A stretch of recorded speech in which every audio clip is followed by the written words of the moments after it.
Good morning sa lahat guys. Welcome back sa ating channel, D-Max Motovlog.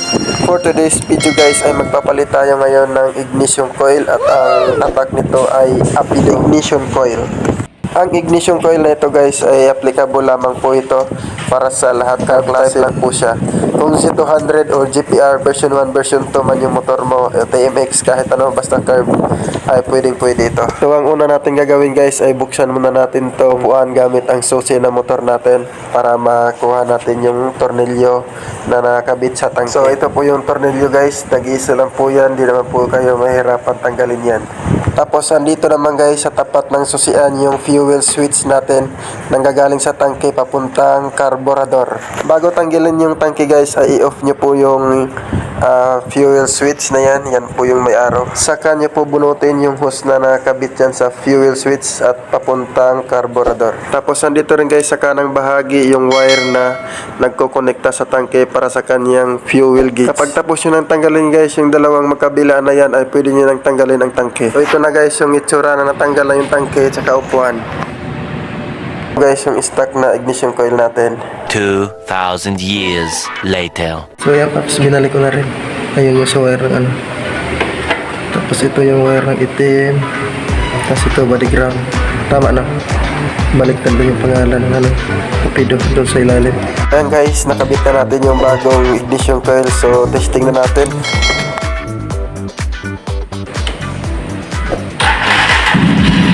Okay na okay guys, one click lang, start agad.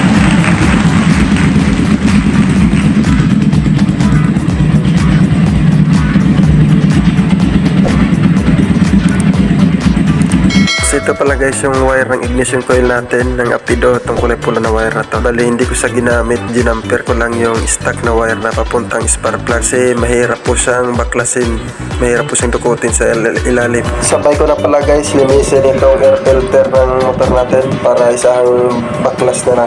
Sa dalawang tornilyo dito guys ay gagamit tayo ng socket wrench na size is 8mm.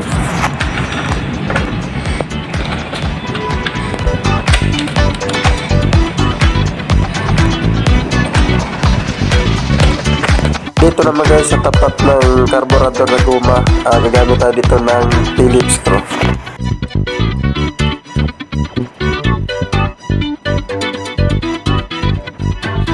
So ayan guys, natanggalan natin sa pinaglagyan itong air filter at bubuksan na natin to para malinisan. Phillips screw pa rin guys yung gagamitin natin pambukas dito sa 6 na peraso na tornilyo.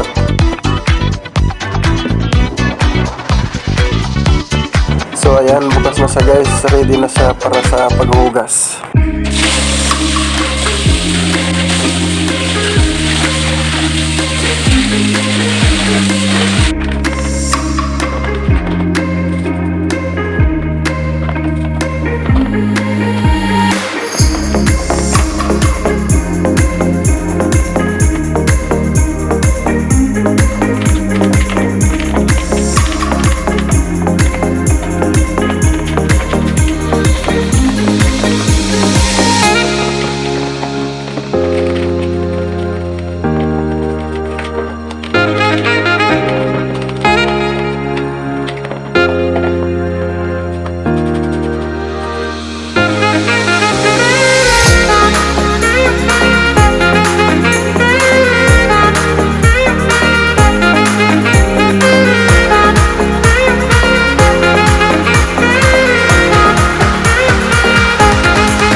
Tapos na sa hugasan guys, papatuyuin na lang natin.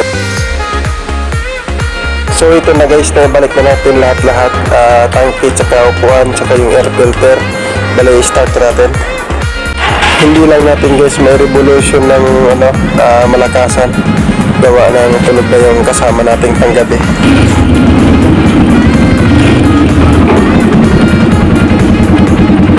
Ay, nalagay dito yung bag ko So ayan guys, try natin dito sa labas guys kung hanggang ilang kph yung kaya ng air filter natin. Ramdam ko na talaga guys na nagbago yung arangkada niya. Mas lumakas yung hatak. Bale, hindi lang natin siya guys mabibirit ng maayos o masyado kasi nasa EDSA tayo. Hanggang dito na lang guys. Salamat sa panonood. Like, share, everyone.